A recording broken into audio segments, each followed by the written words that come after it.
हरे कृष्णा। आप सभी का स्वागत है आज की कथा में। एक दिन देवऋषि नारद अपने बीड़ा पर नारायण नारायण का संकीर्तन करते हुए कैलाश पर्वत पर पहुंचे। वहां भगवान शिव माता पार्वती के साथ ध्यान मग्न में विराजमान थे। उनके चरणों और गण योगी और सिद्ध जन बैठे हुए थे। नारद जी ने प्रणाम करके कहा, हे महादेव, आप कृपालु हैं, आप सब रहस्यों को जानते हैं। आपने मुझे भाद्रपद मास के 20वें अध्याय तक अद्भुत महिमा सुनाई है, किंतु मेरे मन में अभी भी जिज्ञासा शेष है। कृपया करके मुझे बताइए, इस मास में साधारण गृहस्थ को क्या करना चाहिए और कौन से व्रत, कौन सा दान, कौन सा उपवास करना चाहिए, जिससे पापों का क्षय होकर मोक्ष की प्राप्ति हो सके। तब महादेव जी मंद मंद मुस्काने के साथ बोले, हे नारद जी, भाद्रपद मास केवल देवताओं के लिए नहीं बल्कि साधारण मनुष्यों के लिए भी महान फलदायी है। इस मास में प्रातःकाल स्नान करके विष्णु नाम का जप करें, तुलसी पूजन करें, दीपदान करें, ब्राह्मणों को भोजन करवाएं और गौ सेवा और कथा श्रवण अनिवार्य माना जाता है। हे नारद, इस मास में जो व्यक्ति श्रद्धा से उपवास करता है वह समस्त तीर्थ यात्रा का फल प्राप्त कर लेता है। भाद्रपद मास की हर तिथि, हर दिन विष्णु पूजन के लिए शुभ मानी जाती है। तब भगवान शंकर बोलते हैं, पूर्व काल में सुरेश्वर नामक एक धनी वैश्य था। उसके पास अपार धन संपत्ति थी, परंतु वह अत्यंत कंजूस और अभिमानी था। वह सोचता था, धन से ही सब कुछ है, पुण्य और धर्म केवल दरिद्रों का काम है। एक बार उसकी भेंट एक साधु से हुई। तब साधु ने कहा, हे वैश्य, धन क्षणभंगुर है, यदि तुम इसे धर्म के कार्यों में नहीं लगाओगे तो यमराज के समय यह धन तुझे बचा नहीं सकेगा। भाद्रपद मास आया, इस मास में कुछ पुण्य करो। परंतु वैश्य ने उपेक्षा से हंसते हुए कहा, हे साधु जी, धन तो मेरे पास है, यह मेरा ही स्वर्ग है, मैं क्यों दान करूं और क्यों व्रत रखूं। साधु मौन हो गए। उस रात वैश्य ने भयानक स्वप्न देखा। उसने देखा, दो भयानक यमदूत लाल नेत्रों और लोहे की जंजीरों के साथ उसके सामने खड़े हैं।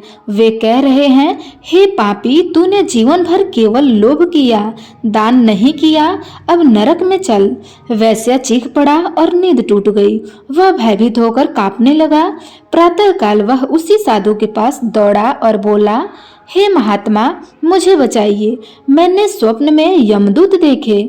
मुझे अब समझ में आ गया कि धन नश्वर है, कृपया करके कोई उपाय बताइए। तब साधु ने उसे समझाया, भय मत करो, यदि तुम भाद्रपद मास में व्रत करोगे तो, गरीबों को भोजन कराओगे तो और दीप दान करोगे तो तेरे सारे पाप नष्ट हो जाएंगे। वैश्य ने साधु की आज्ञा मानी। सुरेश्वर वैश्य ने पहली बार उपवास किया। दिन भर उसने केवल जल और फल ग्रहण किया। संध्या के समय उसने तुलसी से भगवान विष्णु की पूजा की और रात में दीप दान किया। दूसरे दिन उसने गरीबों को अन्न और वस्त्र दान किए। धीरे धीरे उसका हृदय बदल गया। जहाँ पहले वह केवल धन का दास था, अब वह करुणा और भक्ति में रमने लगा। माह के अंत में उसने बड़ा भंडारा करवाया, सैकड़ों साधुओं, ब्राह्मणों और गरीबों को भोजन करवाया। उसके हृदय में अपार शांति हुई। तभी एक आकाशवाणी हुई कि हे सुरेश्वर, तूने भाद्रपद मास का व्रत किया है, तेरे सारे पाप नष्ट हो गए। तेरी मृत्यु के समय यमदूत नहीं आएंगे, बल्कि स्वयं विष्णु के पार्षद तुझे लेकर वैकुंठ धाम को जाएंगे। वैश्य आनंदित होकर साधु के चरणों में गिर पड़ा। उसने दिन भर हर भाद्रपद मास में व्रत और दान करना प्रारंभ कर दिया। तब महादेव जी बोले, हे नारद, यह भाद्रपद मास का चमत्कार है। इस मास में अन्न दान से अन्नपूर्णा की कृपा होती है, दीप दान से जीवन का अंधकार मिटता है, उपवास से आत्मा शुद्ध होती है, कथा श्रवण से बुद्धि निर्मल होती है। यह मास साधारण मनुष्यों को भी संत बना देता है। हे नारद, जो भाद्रपद मास में स्नान करके विष्णु का स्मरण करते हैं उसे पाप स्पर्श भी नहीं कर सकता। जो तुलसी दल अर्पित करते हैं वह करोड़ों जन्मों के पाप से मुक्त होता है, और जो दीप दान करते हैं उसे अंधकार में यमपुरी नहीं दिखती, और जो कथा सुनता है उसके पितरों को भी मोक्ष मिलता है। जो श्रद्धा से अध्याय 21 का श्रवण करता है वह 100 अश्वमेध यज्ञों के बराबर फल पाता है। तब नारद जी ने महादेव को बार बार प्रणाम किया और बोले, हे भोलेनाथ, आज मैं समझ गया कि भाद्रपद मास कितना महात्म्य है। यह मास साधारण पापी को भी संत बना देता है। धन और वैभव नहीं बल्कि भक्ति और दान ही मनुष्य का सच्चा साथी होता है। तो प्रेम से बोलिए श्री कृष्ण भगवान की जय। प्रिय श्रोताओं, अब आइए श्रवण करते हैं श्री कृष्ण भगवान की एक अद्भुत लीला। बहुत समय पहले मथुरा के समीप गोकुल गांव में एक साधारण किसान रहता था। उसका नाम था गोकुलदास। वह न तो बड़ा पंडित था, न ही उसके पास धन दौलत थी, परंतु उसके हृदय में केवल एक ही भाव था, कृष्ण ही मेरे सर्वस्व है।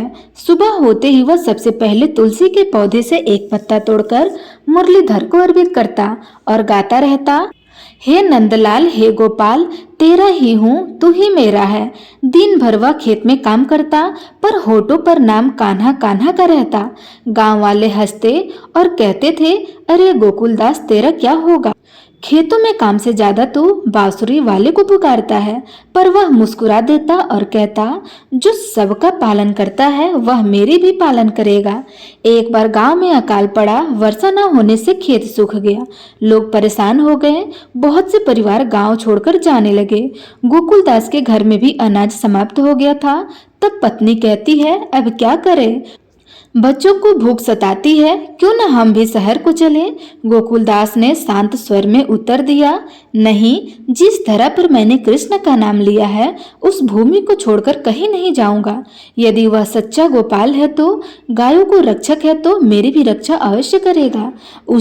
उस रात गोकुलदास ने आंसू भरी आंखों से कृष्ण को पुकारा, हे ठाकुर, यदि तू मेरे नाम का रक्षक है तो आकर मेरी लाज रख।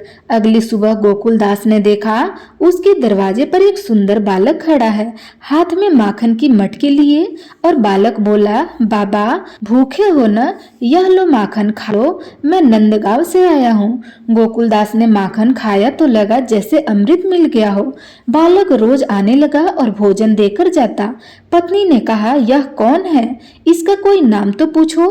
गोकुलदास ने एक दिन बालक से पूछा, बेटा तुम्हारा नाम क्या है?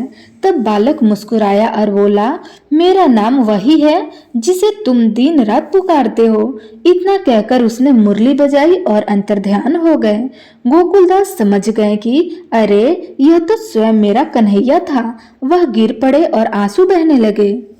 गांव में लोग यह देखकर हैरान हो गए कि अकाल में भी गोकुलदास के घर में अनाज, दूध, माखन कभी कम नहीं हुआ। सबने पूछा, भाई तुमने कौन सा मंत्र किया है? तब गोकुलदास ने कहा, ना मैं कोई तंत्र जानता हूँ ना कोई मंत्र जानता हूँ, मैं बस अपने कान्हा को माँ की तरह पुकारता हूँ, वह सुन लेता है बस। गांव वाले पहले हंसते थे, अब उसकी भक्ति को देखकर प्रणाम करने लगे। वर्षों बीत गए, गोकुलदास वृद्ध हो गए। एक रात उन्हें स्वप्न में श्री कृष्ण के दर्शन हुए और कृष्ण ने कहा, हे प्रिय भक्त, अब आओ मेरे धाम को चलो। गोकुलदास ने कहा, प्रभु एक बार अपनी बंसी बजाकर गांव में आओ ताकि सब जान ले कि तूने मेरे जीवन को धन्य किया है। अगले ही दिन गांव में अद्भुत चमत्कार हुआ। गोपाल कृष्ण बाल स्वरूप में प्रकट हुए और बांसुरी बजाने लगे। पूरा गांव आनंदित हो गया। गोकुलदास ने आंसू से भरे नेत्र के चरण पकड़ लिए और उसी क्षण शरीर त्याग कर प्रभु के धाम को चले गए। इस कथा से हमें यही शिक्षा मिलती है कि जो सरल हृदय से भगवान को पुकारता है, भगवान अवश्य ही उनकी सुनते हैं। भक्ति के लिए धन, बल, विद्या कुछ भी आवश्यकता नहीं है। केवल सच्चा विश्वास और प्रेम ही कृष्ण तक पहुंचाता है। तो प्रेम से बोलिए श्री कृष्ण भगवान की जय।